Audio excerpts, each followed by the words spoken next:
Bonjour, la Marino vous dit bonjour. J'espère que vous allez bien.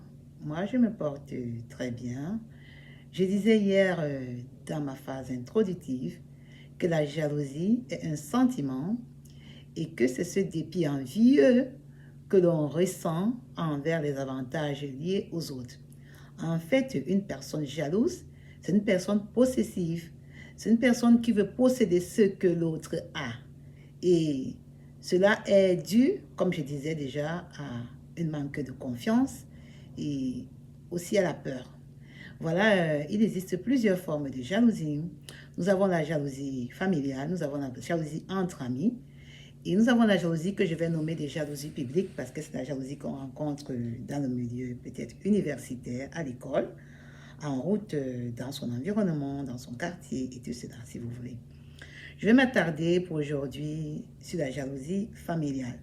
La jalousie familiale, généralement, prend ses origines dans l'enceinte familiale même, où généralement ce sont les parents qui en sont les propres auteurs. Pourquoi? Parce que parfois les parents peuvent manifester une attention particulière, un amour particulier vers un enfant, et sans se rendre compte que cela blesse les autres, cela crée un peu de ressentiment chez les autres enfants.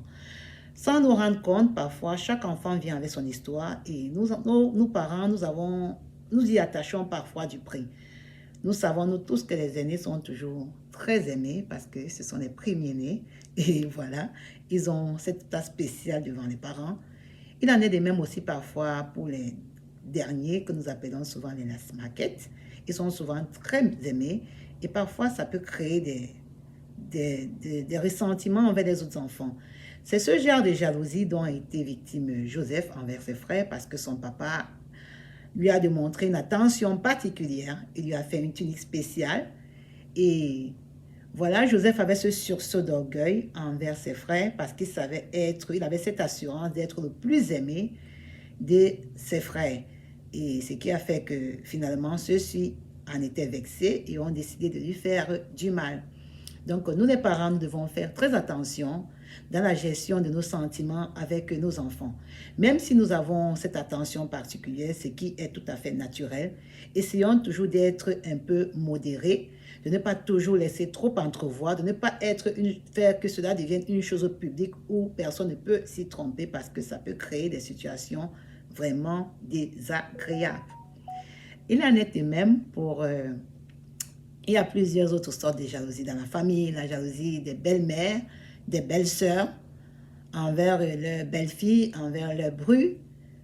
La maman, généralement, est cette figure-là qui sait que elle a vanté son fils doit toujours l'écouter, son fils doit toujours faire ce qu'elle veut. Et lorsque celui-ci est déjà grand ou il est même déjà marié, il y a déjà une autre personne qui doit décider avec lui, mais la maman n'accepte pas toujours ça bien.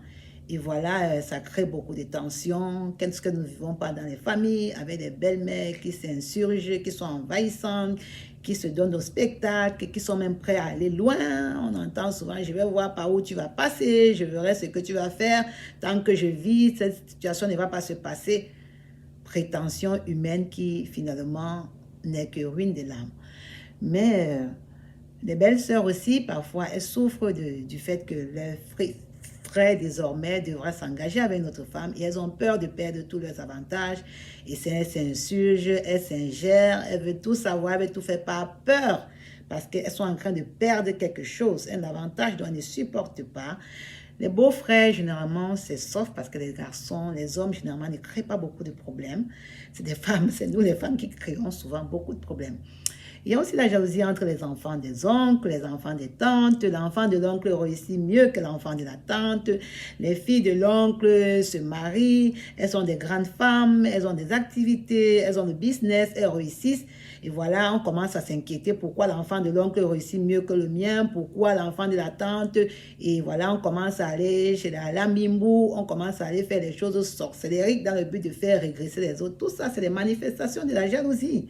Donc, penser que parce que nous venons du même nucléo familial, nous ne pouvons pas vivre la jalousie, c'est la preuve. S'il y a des tueries aujourd'hui, s'il y a des empoisonnements, c'est la preuve que la jalousie existe bel et bien en famille. Parce que nous venons tous des familles où nous avons toujours vécu, nous avons plus ou moins une expérience liées à la jalousie. Donc, nous devons faire attention, même si nous sommes entre frères et sœurs, apprendre, demander toujours le discernement divin pour comprendre que ton frère n'est plus dans le même esprit avec toi, qui ne peigne plus avec toi, et où ta maman fait des choses bizarres pour pouvoir trouver toujours les voies de sortie. C'est pas parce que on est du même nucléo, on a le même sang, que forcément, on pense toujours de la même façon. La Marino vous souhaite une très belle journée et à demain par la grâce. Bye bye.